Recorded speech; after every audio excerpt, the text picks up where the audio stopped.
Hola, sóc Josep Maria Llort i avui us explicaré el lligament al sexe. Les aventures de Sherlock Holmes es desenvolupen a Anglaterra durant l'època victoriana. La reina Victòria va regnar a Gran Bretanya tota la segona meitat del segle XIX. Va ser també molt prolífica. Va tenir 5 filles i 4 fills, que li van donar un total de 42 nets.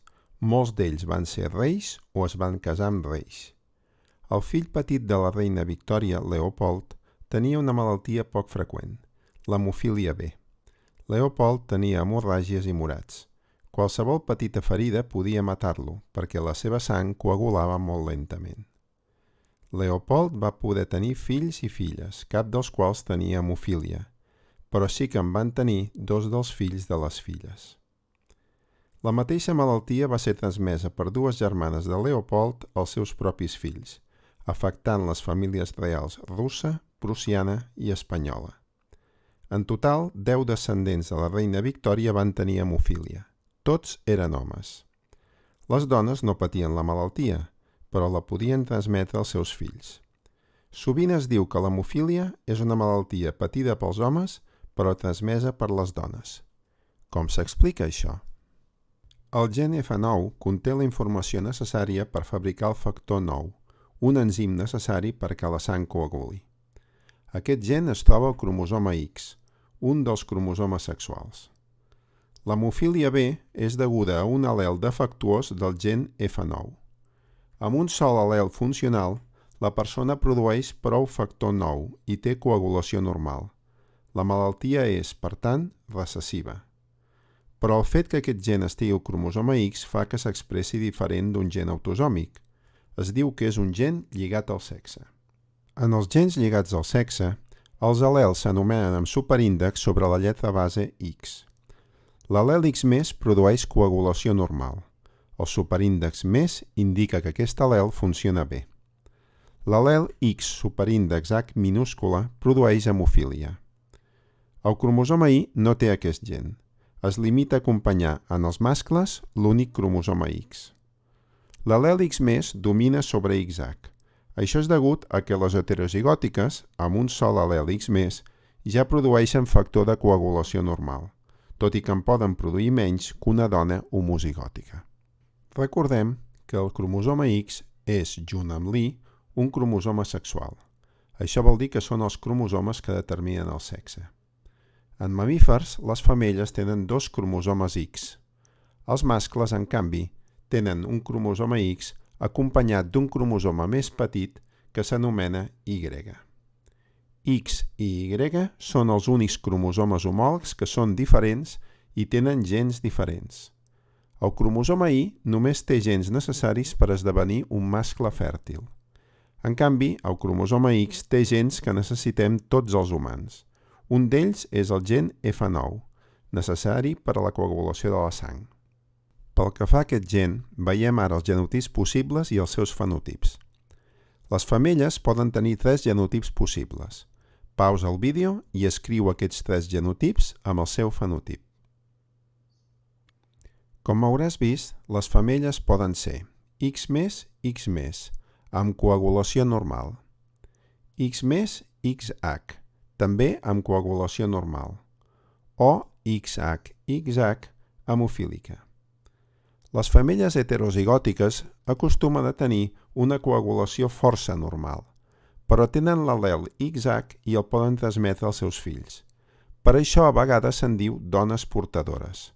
Però compte, el que porten és l'al·lel causant, però elles no tenen la malaltia.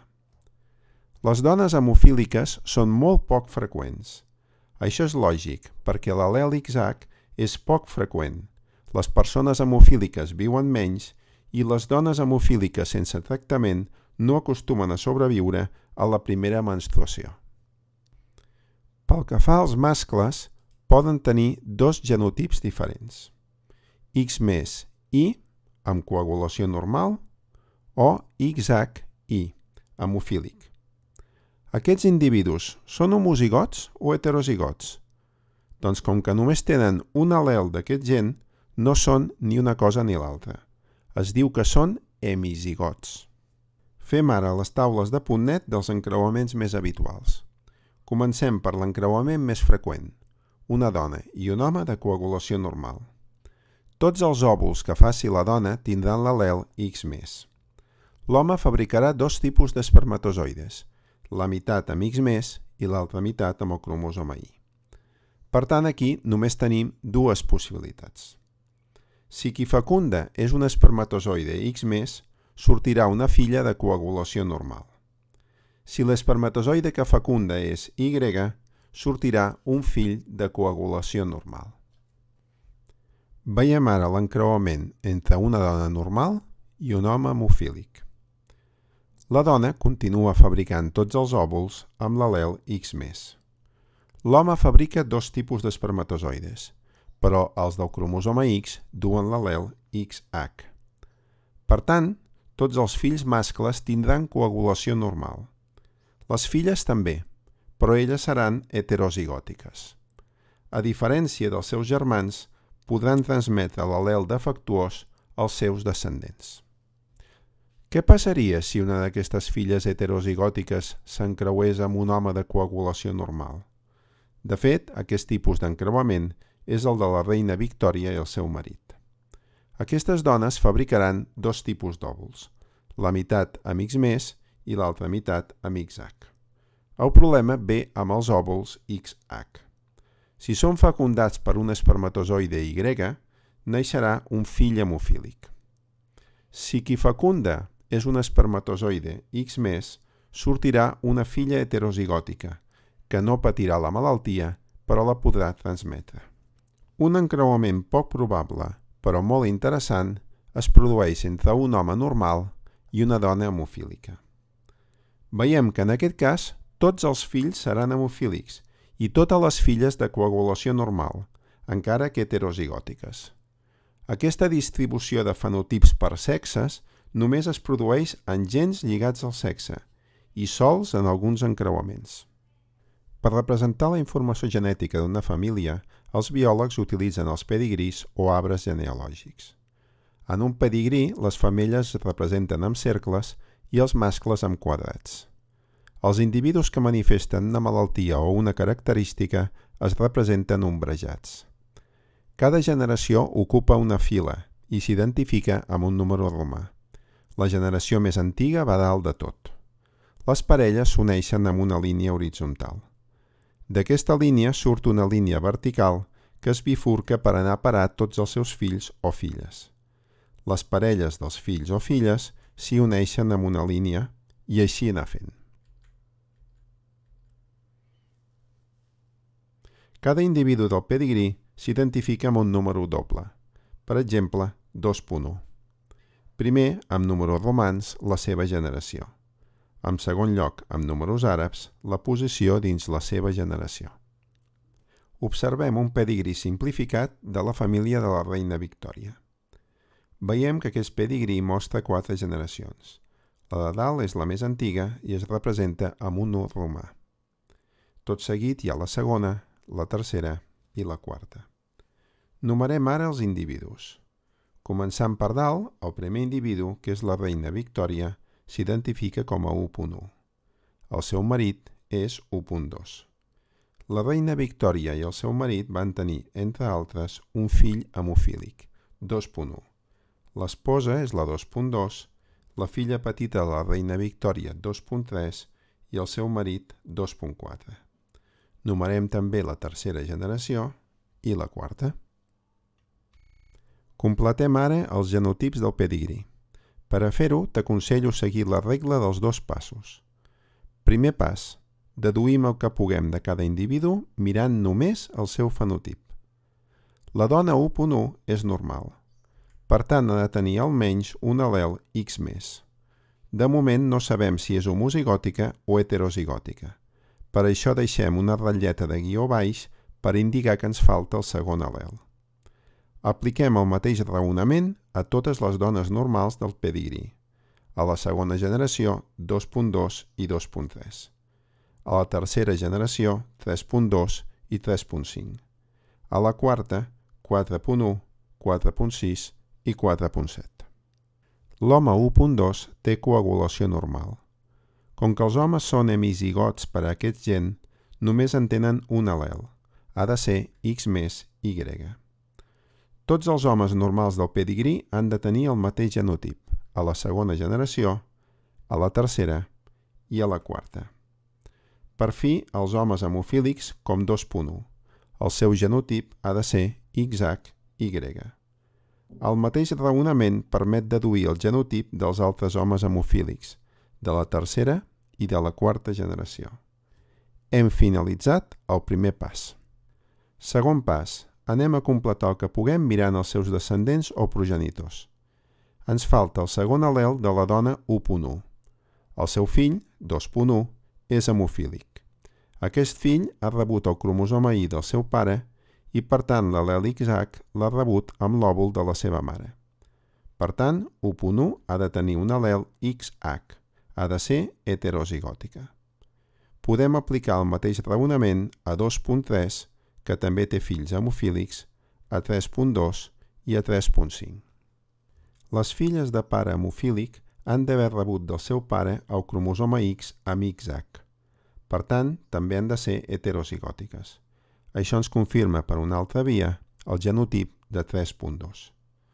No podem assegurar el genotip de les dones que falten, perquè no en tenim prou dades, però sí que podem dir-ne algunes coses. La dona 2.2 ve d'una altra família, de la qual no sabem que hi hagi antecedents d'hemofília. Com que l'al·lel de l'hemofília és poc freqüent a la població, el més probable és que aquesta dona sigui homozigòtica, però no és segur. Les dones que falten a la quarta generació poden ser homozigòtiques o heterozigòtiques. Si fem la taula de punt net de l'encreuament entre els seus progenitors, veurem que les filles tenen un mig de ser homozigòtiques i un mig de ser heterozigòtiques. No agafem tots els casos perquè sabem que han nascut dones. No tenim en compte els casos que no s'han donat. Si més endavant alguna d'aquestes dones de la quarta generació tingués un fill hemofílic, això canviaria. Llavors sabríem segur que la dona és heterozigòtica. Recordem ara la dita popular. L'hemofília és patida pels homes i transmesa per les dones. Què hi ha de cert en aquesta dita? Analitzem-ne la primera part. És veritat que la gran majoria de les persones hemofíliques són homes. En aquest pedigrí, tots. Això és normal. L'al·lel XH és poc freqüent. Un de cada 32.000 a la població. Per tant, un de cada 32.000 homes seran hemofílics. Però les dones tenen dos cromosomes X i l'al·lel XH és recessiu. Per tant, serien hemofíliques una dona de cada 32.000 aixecat al quadrat, o sigui, una de cada 1.024 milions. Analitzem ara la segona part de la dita. És cert que l'hemofília és transmesa per les dones? Els homes hemofílics no transmeten l'al·lel defectuós als seus fills mascles, però sí a les seves filles. Elles, al seu torn, el poden transmetre tant a fills, que seran hemofílics, com a filles, que seran heterozigòtiques. Ara que ja hem resolt el pedigrí, podem plantejar-nos la pregunta de com és que Victòria era heterozigòtica. Aquest és un problema sobre el qual han especulat diversos genètics. Hem de tenir en compte que no hi havia antecedents d'hemofília als avantpassats de la reina. Alguns investigadors han suggerit que potser la reina no era filla del seu pare oficial, sinó d'un home hemofílic. No obstant, hi ha una altra hipòtesi versemblant i molt menys morbosa. Potser un dels gàmetes que originà la reina havia tingut una mutació. Les mutacions són fenòmens poc freqüents, però en una població gran probablement n'hi hagi algunes. A més, el seu pare tenia 51 anys quan la va concebre. Les mutacions són més freqüents com més avançada és l'edat dels progenitors. I quin paper juguen les mutacions en els pedigrís de selectivitat? Recordem que les mutacions són fenòmens poc freqüents. Els genètics només en contemplen la possibilitat com a últim recurs. En els pedigrís de selectivitat, si no es diu el contrari, suposarem que no n'hi ha hagut. Hem d'intentar explicar els pedigrís, sempre que es pugui, basant-nos en la simple transmissió hereditària dels al·lels ja existents. A banda de l'hemofília B, hi ha altres característiques lligades al sexe en humans. Entre elles es troben l'hemofília A, causada per un altre agent que intervé en la coagulació, el daltonisme o ceguesa als colors i la distròfia muscular de Duchenne, una malaltia molt greu. Hi ha altres mamífers amb caràcters lligats al sexe. Per exemple, els gossos poden tenir hemofília. El gen responsable també es troba al cromosoma X. Amb el joc dels gens en pots resoldre un problema.